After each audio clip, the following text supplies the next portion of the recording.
গোটেই দৃশ্য চৰিত্ৰত উত্থাপন কৰা হয় ভাওনাৰ মাজত আমি একেলগে হাঁহিছোঁ একেলগে আমি তাৰ পৰা শিক্ষা লৈছোঁ সেই একেলগে সেই সম্প্ৰীতিটো কিন্তু আমি জীয়াই তুলিব লাগিব হয় আজি শংকৰদেৱে বৈষ্ণৱ ধৰ্ম প্ৰচাৰৰ আহিলা হিচাপে যদিও ভাওনাটো আমি সেই সময়ত সৃষ্টি কৰিছিল বৰ্তমান সময়ত কিন্তু আমি সমাজ গঠনৰ বাবে আমি ককাই ভাইৰ দৰে থাকিবৰ বাবে আমি সম্প্ৰীতিৰে থাকিবৰ বাবে বিভিন্ন জাতি জনজাতিৰ ভাতৃত্ববোধেৰে আমি থাকিবলৈ হ'লে কিন্তু সেই ভাওনাক আমি বৰ্তমান সময়ত আহিলা হিচাপে ল'ব লাগিব অলপ পিছতে আৰম্ভ হ'ব আজি সেই প্ৰমোদকী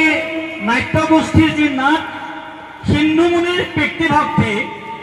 দশৰথৰ স্বৰ্গ উদ্ধাৰ পিতৃভক্তি আজিৰ সমাজখনত আপোনালোকে দেখিছে অনাথ আশ্ৰমৰ আদি কৰি বৃদ্ধাশ্ৰমৰ সংখ্যা বাঢ়িছে আমাৰ নিজৰ পিতৃক বৃদ্ধাশ্ৰমত পঢ়ুৱাই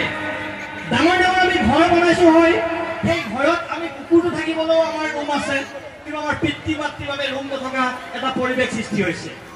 এই যে সময়বিলাকত সেই হিন্দু মুনিৰ পিতৃভক্তি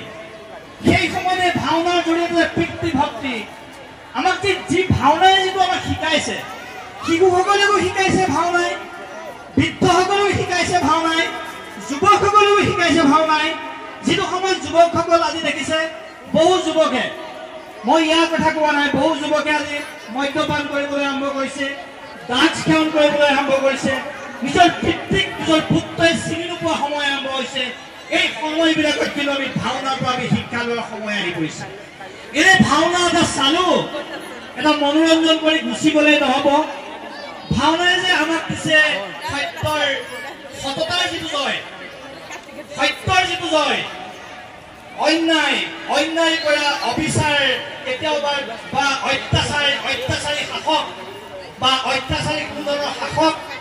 শেষত যে ভাওনাখনত পতন হয় দস্যুজনৰ শেষত মৃত্যু হয় বন্দী হয় আৰু সততাৰে কাম কৰা বিভিন্ন ঘাত প্ৰতিঘাতৰ মাজেৰে কাম কৰি গৈ শেষত গৈ যে ভাওনা সেই হিৰোজন বা সেই নায়কজন যে সফল হয় আমাৰো জীৱন যাপনত বিভিন্ন সংঘাত আহে বিভিন্ন কষ্ট আহে সেই কষ্ট সেই সংঘাতবিলাকক আমি যাতে মূৰ পাতি লৈ আমি যাতে আকৌ দুগুণ উৎসাহেৰে আমি যুঁজিব পাৰোঁ জীৱন সংগ্ৰামত এই শিক্ষাবিলাকো আমি ভাওনাৰ জৰিয়তে দিছে আমি ভাওনা আমি অসমীয়াৰ প্ৰাণ সেই ভাওনাক সঠিক উপস্থাপন আমি হোৱাটো আমি বিচাৰোঁ আৰু সঠিক ৰূপত আমি ভাওনা আমি জীয়াই তুলিব লাগিব যেতিয়ালৈকে অসমীয়া জাতি থাকিব যেতিয়ালৈকে অসমীয়াৰ সৃষ্টি নামঘৰ থাকিব